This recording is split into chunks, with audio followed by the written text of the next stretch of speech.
We now come to Prime Minister's questions. Mr. Speaker, I wish the Prime Minister every success on his trip to Washington. The visit to see President Trump must serve our national interest.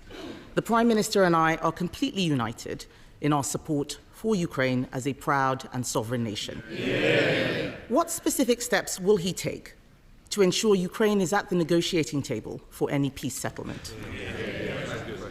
Well, I thank her for her words about the forthcoming trip.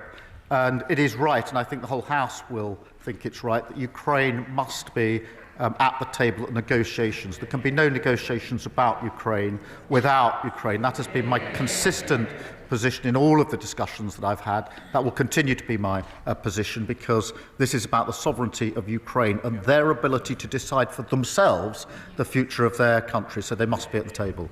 He's also said that we should put British troops on the ground in Ukraine. We haven't seen the detail of any proposals. Would his new spending plans allow him to fund this commitment effectively? Prime Minister. I think she asked a serious question about the security guarantees in Ukraine, and that is extremely important, because the worst of all outcomes, if there's to be a cessation of hostilities, is that it is a short break rather than sustained and lasting peace. And I think that that means there's got to be security guarantees. I've indicated that we will play our full part. There has to be US backing, because otherwise I don't think it will deter Putin.